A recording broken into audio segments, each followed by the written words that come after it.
कि पहले नमक उठाएगा और सलाद में डालेगा। अरे पहले कुछ मीठा तो उठा ले थाली में से।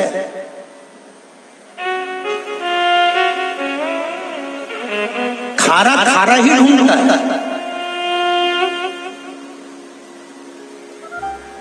दो तरह के लोग भोजन करने बैठे हैं। एक थाली आई, भगवान को भोग लगाया, हाथ जोड़ा, भगवान से नमन करा, प्रार्थना करी, और इन्हें सबसे पहले खीर ने, गुलाब जामुन ने, बालूशाही ने, मीठा कुछ भी रखा था उसमें से थोड़ा सा लिया और मुंह में रखा। उसमें नमक को हाथ नहीं लगाया। और कई लोगों की आदत रहती है, सबसे पहले जो भोजन की थाली आई इन्हें सबसे पहले नमक उठाया और सलाद में बुरबुराया, और फिर सबसे पहले इन्हें सोचा कि मेरे बराबर VIP कोई, मतलब मैं ही खाना जाता। पर शिव महापुराण की कथा कहती है, एक बार माता अन्नपूर्णा के दरवाजे पर भगवान शंकर काशी नरेश मां अन्नपूर्णा के दरवाजे पर जब भोजन करने के लिए गए, 3 बार अलख लगाई मेरे शंकर भगवान ने अन्नपूर्णा के दरवाजे पर कि मुझे भोजन करना है। अन्नपूर्णा, मेरा शंभू, मेरा त्रिकालदर्शी, मेरा कैलाशी, मेरा अविनाशी, मेरा शिव 3 बार आवाज लगाए कि अन्नपूर्णा हमको भोजन करना है, अन्नपूर्णा हमें भोजन करना है, अन्नपूर्णा हमें भोजन करना है। आज अन्नपूर्णा देवी ने भोजन की वही थाली लगाई जैसे आपकी पत्नी आपके सामने लगाती है, जैसे आपके रिश्तेदार आपके सामने लगाते हैं, जैसे आपका परिवार का व्यक्ति आपके सामने लगाता है। वही थाली, वही नमक, वही मिर्ची, वही पापड़, वही गुलाब जामुन, वही इमरती, वही भजिया, वही पकौड़ा, सब कुछ लगाया।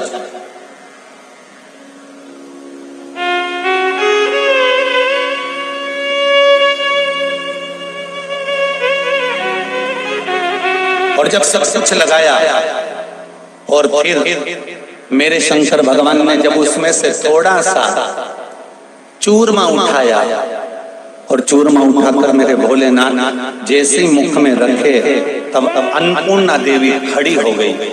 अन्नपूर्णे सदा पूर्णे शंकर प्राण वल्लभे, शंकर भगवान के हृदय में निवास करने वाली मां अन्नपूर्णा, भगवान शिव के हृदय में निवास करने वाली मां अन्नपूर्णा उसी समय पर सामने आकर खड़ी हो गई। और भगवान शिव के सामने आकर खड़ी होकर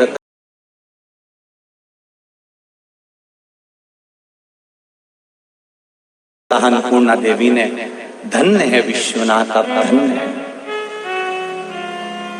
कई लोग कहते हैं भगवान शंकर को विश्वनाथ क्यों कहते हैं?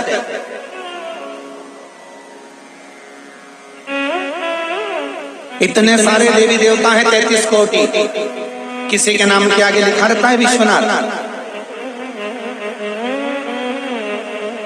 विश्व का नाम एक ही है, मेरा शंभू, मेरा शंकर, मेरा ओघड़दानी, मेरा त्रिकालदर्शी, मेरा कैलाशी, मेरा शिव, दूसरा कोई नहीं। क्यों कहा गया विश्वनाथ? तो माता अन्नपूर्णा देवी ने कहा, धन्य है शंभू, धन्य है मेरे जगत के नाथ, मेरे विश्वनाथ, आप धन्य है। आज मैंने भोजन की थाली में थोड़ा सा खार भी रखा था, आज मैंने भोजन की थाली में थोड़ा सा खार, थोड़ा सा नमक भी रखा था, और आपने उस भोजन की थाली में से केवल मिष्ठान उठाया है।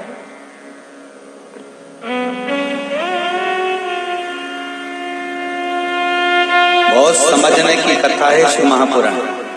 और मेरी जीजियां बैठी हुई हैं, माताएं बैठी हुई हैं, मेरे भाई लोग बैठे हैं, बच्चे लोग बैठे हैं, छोटे छोटे से नवयुवक बच्चे भी बैठे हुए हैं। उनसे कहूंगा कि पहले अगर भोजन करने जाना, चाहे होटल में कर लो, चाहे जाकर घर में, चाहे मेहमानी में कर लो, नमक को हाथ बाद में लगाना, ये शिव महापुराण की कथा कर रही है। वो बाद में छुआ जाए,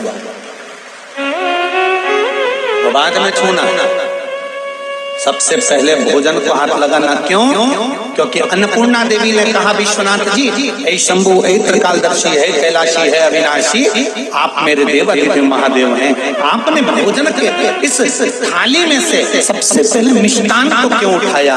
तब मेरे शंकर भगवान कहते हैं, अन्नपूर्णा, जब संसार में रहने वाला, मृत्यु लोक में रहने वाला मनुष्य भोजन की थाली में से, अन्नपूर्णा की थाली में से मिष्ठान लेकर अपने मुख में रखता है, तो उसके पूर्वजों को पिंड की जरूरत नहीं पड़ती, वो अपने आप जा जाएगा। मात्र हमारे शरीर में 33 कोटि देवताओं का स्थान है। शिव महापुराण की कथा कहती है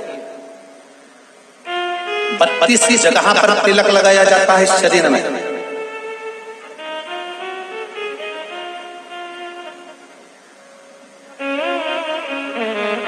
द्वादश तिलकों का प्रमाण है हमारे शास्त्रों में। नित्य कर्म में अगर पढ़ेंगे तो द्वादश तिलक का प्रमाण मिलेगा।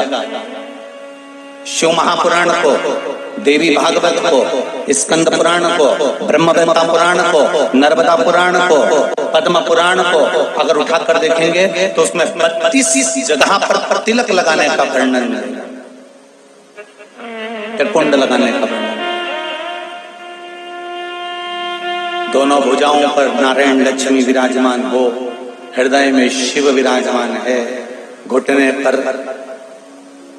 संत पत्नियां बेटियां विराजमान है, नेत्रों पर सूर्य चंद्र विराजमान है, श्रवण पर देव आदिक विराजमान है। जरा हमारे शास्त्र तो उठाकर देखो कि मनुष्य के प्रत्येक अंग पर, मनुष्य के प्रत्येक शरीर पर जहां जहां आप देखेंगे वहां कोई ना कोई देवता विराजमान है, कोई ना कोई देव विराजमान है।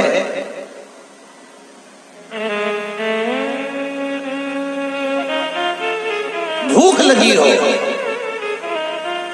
और भूख लगने पर पहला गासा जब नहीं फेंका जाता है तो सबसे पहले पितृ तृप्त हो जाते हैं, हमारे पूर्वज तृप्त हो जाते हैं, आशीर्वाद दे देते हैं। अन्नपूर्णा की थाली पर जब आप बैठकर भोजन करते हो तो हमारे पूर्वज तुम्हें आशीर्वाद प्रदान कर देते हैं, हमारे पूर्वज तुम्हें आशीर्वाद प्रदान कर देते हैं कि तुम हमको अन्न भाग प्रदान करे हो, हमको कुछ दिया है तुमने। इसलिए ये भोजन की थाली पर जितना भोजन है तुमको कभी तुम्हारे हाथ से छुड़ाया नहीं जाएगा, तुम्हारे भाग्य में इतना भोजन हमेशा बना रहेगा और तरक्की करते रहोगे। ये पूर्वज कहते हैं हमारे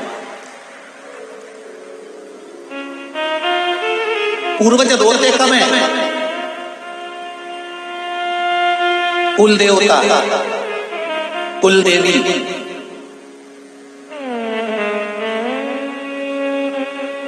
अब शब्द श्राप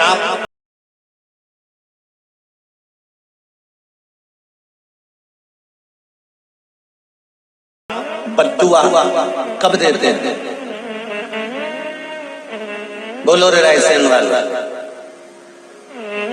खूब कथा सुनते हो तुम लोग भी हो। कल रात्रि को देखा जब हम आए तो रायसेन के दोनों साइड आप लोग खड़े होकर न बिल्डिंग पे से नीचे न ऊपर, और क्या पता तैयारी करके बैठे थे, क्या करके बैठे थे, फूल तोड़ तोड़ के इकट्ठा करके, और जो धम धम मार रहे थे।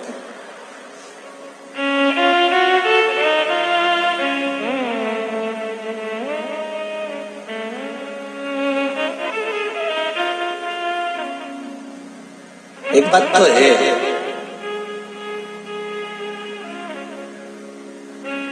रायसेन रायसेन ये तो है, दमदारी तो है हो, और तुम लोगों की भक्ति की दमदारी भी बहुत बहुत हृदय से भगवान की भक्ति में रमे हुए हो। इससे बढ़कर कोई सुख नहीं है हमारा। और क्या किसको रोइए, चादर तान के सोइए, आग लगे बस्ती में, अपन क्या फालतू के नाटक में पढ़ना, ने उसने ये कह दिया, ने उसने वो दे दिया, ने उसने यूं बोला, ने उसने यूं बोला, कहीं नहीं करना अपने। आती आती 2-4 दरवाजे पे कहती आना, कथा में चल रही है क्या? वो पूछे क्यों?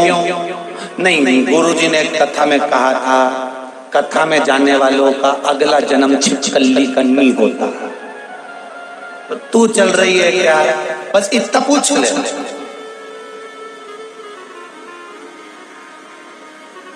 पहले भी कथा में कहा कि अपने नगर में, अपने मोहल्ले में, अपने क्षेत्र में, अपनी कॉलोनी में, अपने क्षेत्र के अंतर्गत कहीं कथा दरवाजा छोड़कर जरूर जाना। जिस व्यक्ति से अपना घर नहीं छूटता उसका अगला जन्म छिपकली का होगा।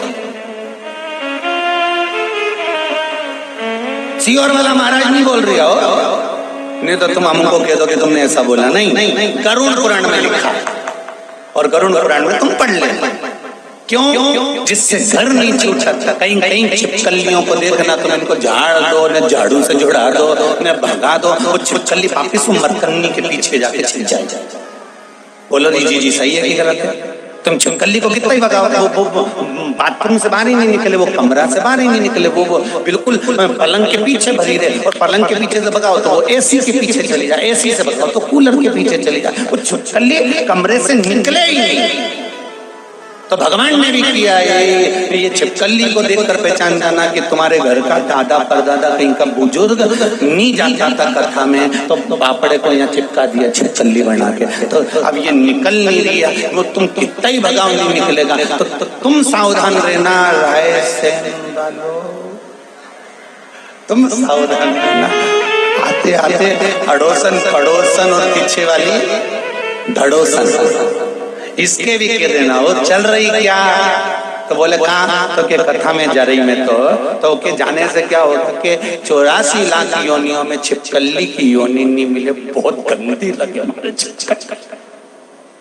नहीं। तुम्हें अच्छी लगे तो तुम बनना चाहो तो कथा में भले मत आ जाओ, पर तुम किसी को कह सकते हो कि मेरे को नहीं बनना चाहिए।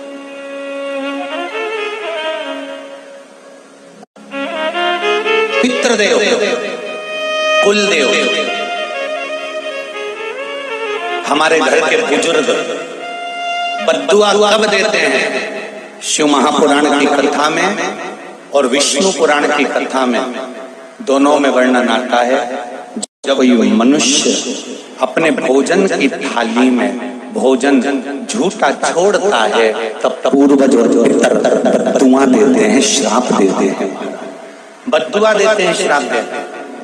मेरा जितने लोग ये बफेट करते हैं, बड़ी बड़ी पार्टियां करते हैं, ने चाउमीन का स्टॉल लगा लो, ने पानी पत्ता सा लगा लो, ने छम्मक लड्डू लगा लो, ने ये काजू कड़ी, ने ये गड़ी, ने वो बड़ी, ने छोटी उनंग कड़ी, सब स्टाल ढेर सारे लगाए। तुमने कटोरा भरकर 2 चम्मच खाया, बाकी का डस्टबिन में डाल दिया। आधी चम्मच खाया, डस्टबिन में पटक दिया। प्लेट में जितना लिया भर कर ले लिया, नहीं खाया पटक दिया। काजू कड़ी भी पटक दी, पालक पकौड़ी भी पटक दी, ये भी पटक दी, तुमने तो पटक दिया। पर शिव महापुराण की कथा और विष्णु पुराण कहती है कि उस अन्न की थाली में जितना अन्न तुमने झूठा छोड़ा है, तुम्हारे पूर्वज तुम्हें बद्दुआ प्रदान करते हैं। उसकी एक कथा शिव महापुराण के अंतर्गत आती है, आप ध्यान लगाकर सुनिए।